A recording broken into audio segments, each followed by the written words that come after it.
Hello and welcome to another session here at the Explore English Online, the channel where we dive deep into the personal stories and experiences of English learners from all walks of life.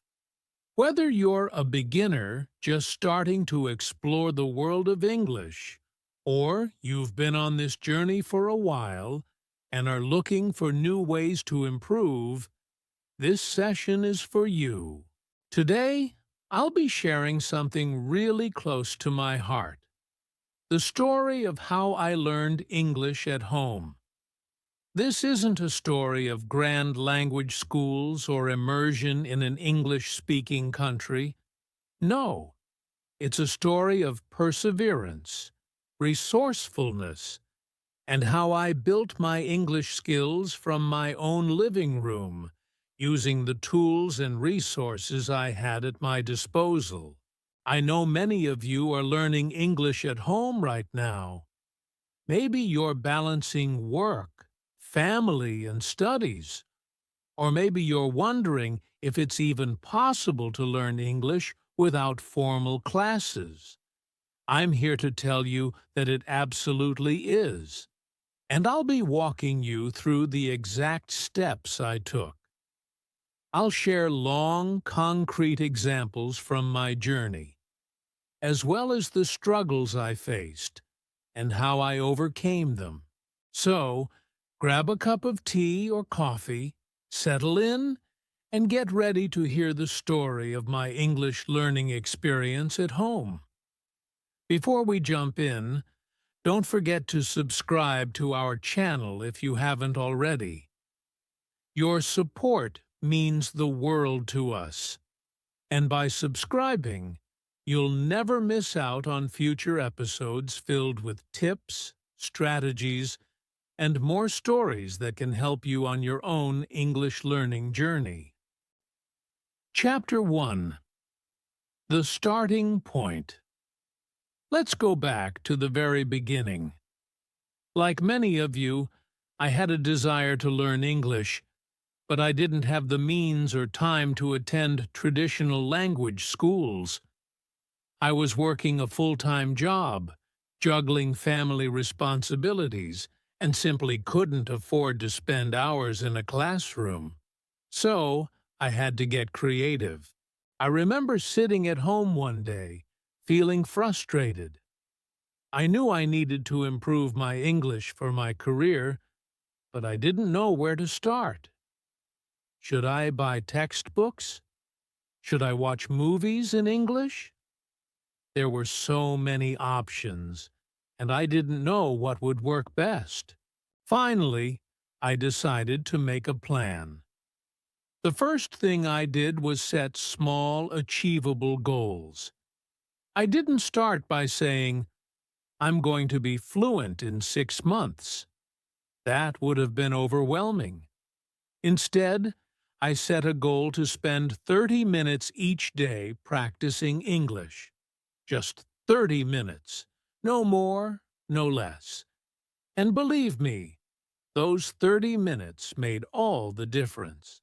For example, I started by learning 5 new words every day. That doesn't sound like much, does it? But here's a fun fact. If you learn just 5 new words every day, you'll know over 1,800 new words in a year. And guess what? Those words add up fast, especially when you're consistent. Chapter 2. My Learning Tools. Now, let's talk about the tools I used. Since I was learning at home, I didn't have access to a lot of fancy resources, but I made the most of what I had. The first tool I used was something I'm sure many of you already have: YouTube. I remember stumbling upon English learning channels, and that was a game changer. Channels dedicated to teaching English grammar, vocabulary, and even pronunciation. I would spend my 30 minutes watching videos that explained English concepts in simple terms. And the best part? These videos were free. Let me give you a long example of how I used YouTube to improve my listening skills. I used to watch a channel that focused on daily English conversations. The host would act out common scenarios, like ordering food at a restaurant or having a conversation at work. I would listen carefully, then pause the video and repeat the sentences out loud. I must have repeated some sentences 10 or 20 times until I felt comfortable with them. Over time, I noticed a huge improvement in my ability to understand spoken English. According to studies, learners who spend at least 70% of their time exposed to the language in a natural context, like listening to conversations or watching videos, improve their listening and speaking skills up to 40% faster than those who only study grammar. And I was living proof of that. Another tool I used was language learning apps. One app that really stood out for me was Duolingo. I know it's a bit cliché, but it worked for me. The daily lessons were short and sweet, but they reinforced the vocabulary and grammar I was learning elsewhere. Plus, I could practice whenever I had a spare moment, whether I was waiting in line or sitting on the bus. Here's a concrete example. I would practice the app's restaurant module, and then later that day, when I was making lunch, I'd try to think of all the words and phrases related to food that I had learned. I'm cooking. I'm cutting vegetables. I'm boiling water. It became a habit to translate my daily actions into English. Over time, I noticed I was thinking in English without even trying. Chapter 3. Building a Routine. One of the most important things I did on my journey to learning English was building a routine. Learning a language at home requires discipline because there's no teacher telling you what to do. So, I had to become my own teacher. Every day, I would wake up and follow a simple routine. First, I'd start with my 5 new words of the day. I would write them down on sticky notes and place them around my house. For example, I'd stick the word mirror on the bathroom mirror or the word fridge on the refrigerator. This was a way of immersing myself in English, even when I wasn't sitting down to study. After learning my words, I would spend 15 minutes reading an article or short story in English. At first, I used children's books because the language was simple and easy to understand. I didn't try to read fast or get through a lot of material. Instead, I focused on understanding every sentence, every word. If I didn't know a word, I would look it up and write it down in my notebook. Let me give you a detailed example of how this worked. One morning, I came across a word I didn't know. Tangled. I looked it up and saw it meant twisted together in a confusing way. I used that word all day. When my headphones got twisted up, I said, "My headphones are tangled."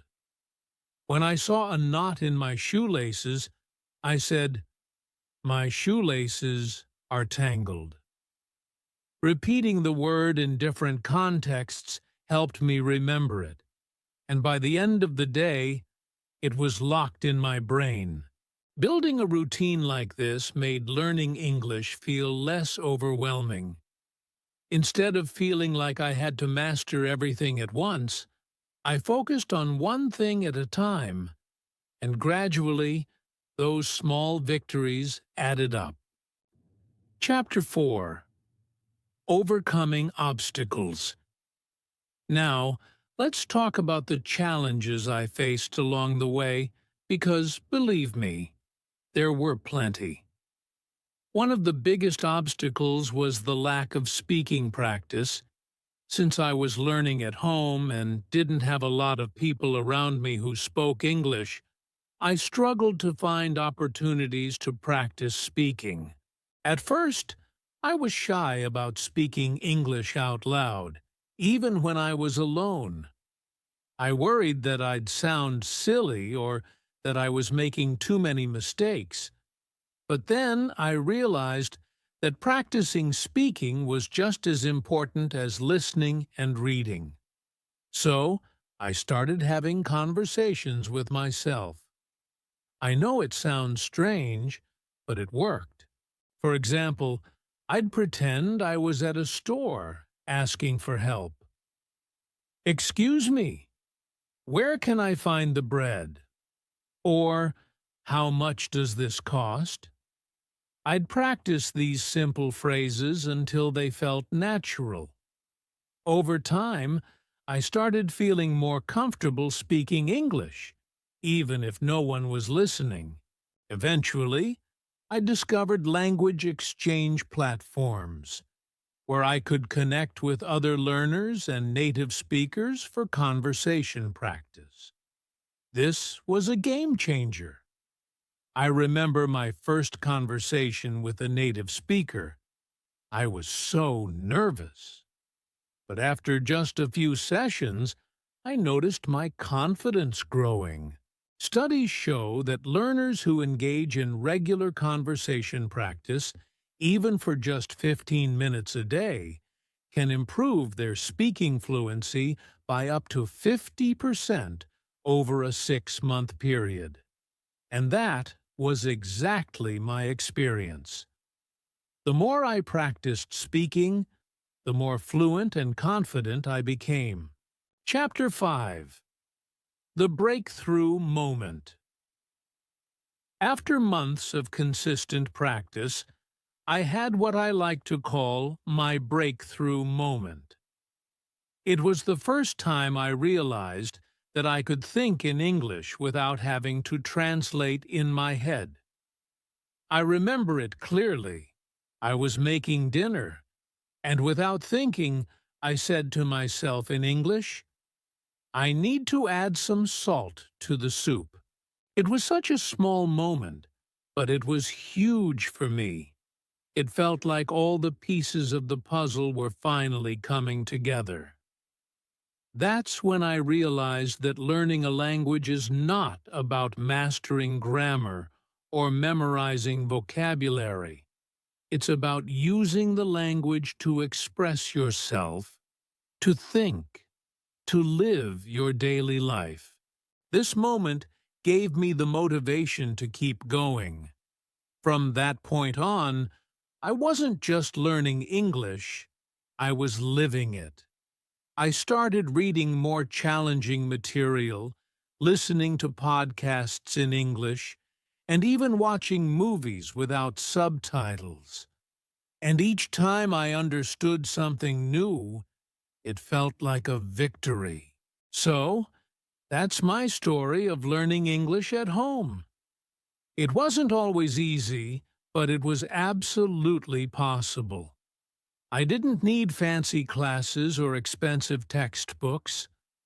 All I needed was dedication, a few good resources, and the willingness to keep going, even when it felt difficult.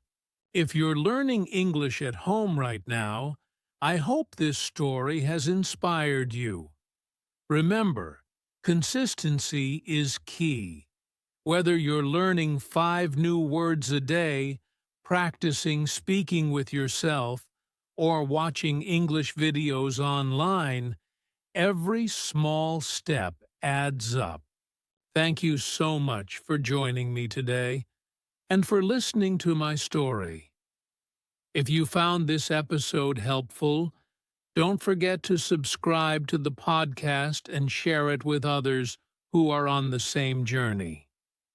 Together, we can achieve fluency and make our English learning dreams a reality.